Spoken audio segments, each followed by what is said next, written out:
আজকের এই ভিডিওতে আমরা আলোচনা করতে চলেছি রায় ও মার্টিন প্রশ্নবিচিত্রার পঞ্চম শ্রেণীর দ্বিতীয় পর্যায়ে মূল্যায়ন 2026 অর্থাৎ সেকেন্ড ইউনিট টেস্টের পরিবেশ বিষয়ে যে 7 থেকে প্রশ্নপত্রটি রয়েছে অর্থাৎ Bardhaman Harisabha Hindu girls high school এই বিদ্যালয়ের সমস্ত প্রশ্নের উত্তরগুলি সমাধান করব। প্রশ্নপত্র সমাধান করার আগে বলে দেই, আমার পরবর্তী ভিডিওগুলি বানাতে অনুপ্রাণিত করার জন্য চ্যানেলটিকে অবশ্যই তোমরা সাবস্ক্রাইব করে নেবে এবং এই ভিডিওটিকে বেশি বেশি করে লাইক কমেন্ট ও শেয়ার করে দেবে। প্রথমে একের আগে আছে নিচের শূন্যস্থানগুলি পূরণ করো। একের এক আছে পশ্চিমবঙ্গের জমির ঢাল, এটা হবে উত্তর পশ্চিম থেকে দক্ষিণ পূর্বে। এরপরে একের দাগে দুই আছে মালভূমি অঞ্চলে ঢেউ খেলানো ভূমির মাঝে উঁচু, এটা হবে টিলা আর পাহাড় দেখা যায়।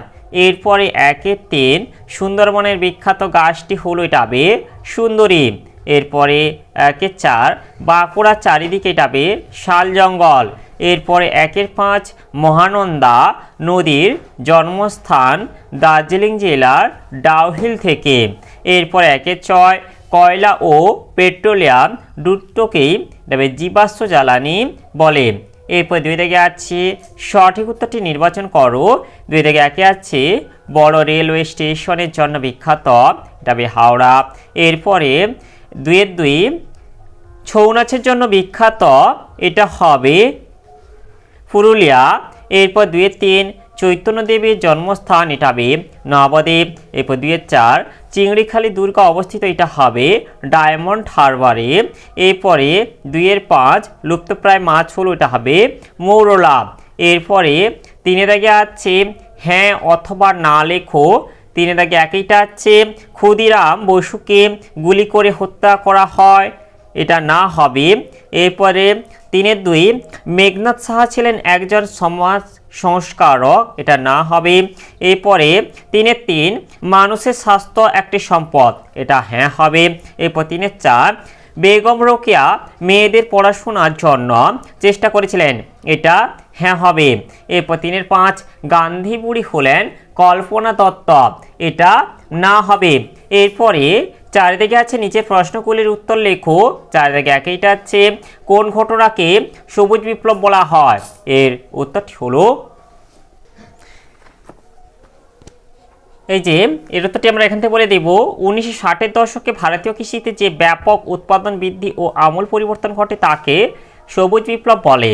এর কারণ হচ্ছে উচ্চ ফলনশীল বীজের ব্যবহার বৃদ্ধি, রাসায়নিক সার ও কীটনাশকের ব্যাপক ব্যবহার, ডিপ টিউবওয়েল বসিয়ে জলসেচের ব্যবস্থা, কৃষিজ যন্ত্রপাতির ব্যবহার বৃদ্ধি প্রভৃতির কারণে ভারতীয় কৃষিতে উৎপাদন বৃদ্ধি পেতে থাকে। প্রভাব গমের উৎপাদন সবচেয়ে বেশি বৃদ্ধি পায়, ধান ডাল তৈলবীজ প্রভৃতি প্রচুর পরিমাণে উৎপাদিত হয়, খাদ্যের আকাল কেটে যায়, কৃষকদের আয় বৃদ্ধি পায়। এতটা বলে দেব কারণ এটি 2 নম্বরে আছে বলে।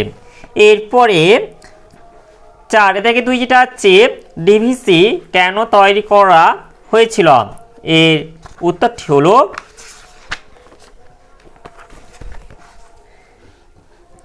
এই যে বন্যা বন্ধ করা ও বর্ষার সময় অতিরিক্ত জল ধরে রেখে অন্য সময় জলসেচের ব্যবস্থা করার জন্য ডিভিসি গঠন করা হয়েছিল।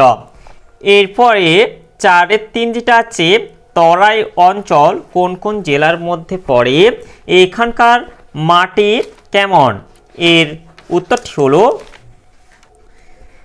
প্রথমের উত্তরটি যেটি অর্থাৎ হচ্ছে তরাই অঞ্চল, এটা হবে দার্জিলিং জলপাইগুড়ি আলিপুরদুয়ার এবং কোচবিহারের উত্তরাংশ নিয়ে গঠিত।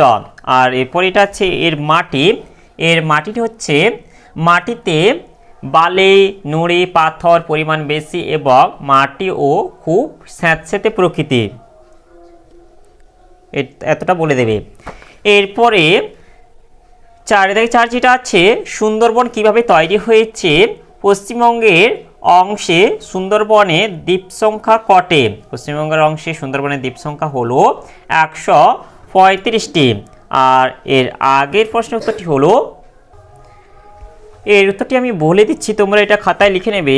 সুন্দরবন মূলত গঙ্গা ব্রহ্মপুত্র ও মেঘনা নদীর বাহিত পলি জমে হাজার হাজার বছর ধরে বঙ্গোপসাগরের উপকূলে বদ্বীপ গঠনের মাধ্যমে সৃষ্টি হয়েছে। জোয়ার ভাটা ক্রিয়া ও নদীর পলি সঞ্চিত হয়ে এই বিশাল ম্যানগ্রোভ বনের মাটি স্তর গঠিত হয়েছে। এটি পৃথিবীর বৃহত্তম অবিচ্ছিন্ন ম্যানগ্রোভ বন।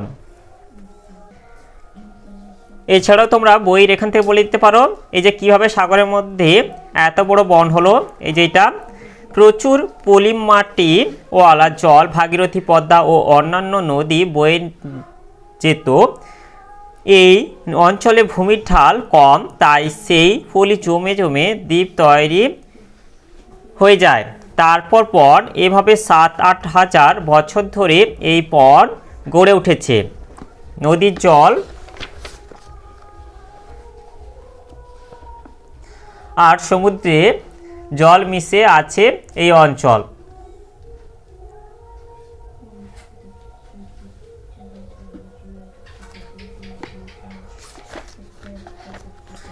তোমরা এই যে এই বন গড়ে উঠেছে এতটা পর্যন্ত বলে দেবে।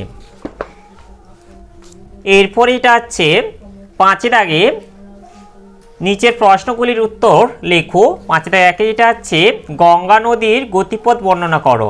এর উত্তরটি হলো ভারতবর্ষের দীর্ঘতম এবং প্রধান নদী হলো গঙ্গা।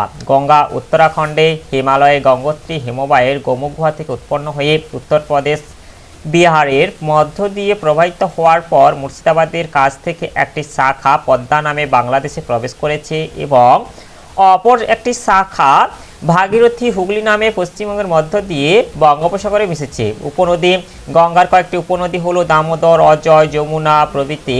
শাখা নদী গঙ্গার কয়েকটি শাখা নদী হলো ইছামতি, জলঙ্গি, মাথাভাঙা প্রভৃতি। এরপরে এটা হচ্ছে জলচক্রের চিত্রটি অঙ্কন করো। এখানটা তোমাদের কেবলমাত্র জলচক্রের চিত্রটি অঙ্কন করতে বলেছে, তাই তোমরা এইভাবে জলচক্রের চিত্রটি অঙ্কন করে নেবে। প্রথমে যেটা আছে ছোট জলাশয়, নদী, সমুদ্র, তার থেকে জলীয় বাষ্প, জলীয় বাষ্প থেকে পাহাড়ের মাথায় বরফ ও মেঘ, তার থেকে হচ্ছে পাহাড়ি, নদী ও বৃষ্টি। এভাবে জলচক্রের চিত্রটি তোমরা অঙ্কন করে দেবে। তোমাদের এখানে কেবলমাত্র একটি জলচক্রের চিত্র দিতে বলেছে, তাই তোমরা এটা এভাবে অঙ্কন করে ভালোভাবে লিখে দেবে। দেখে নাও ভালোভাবে।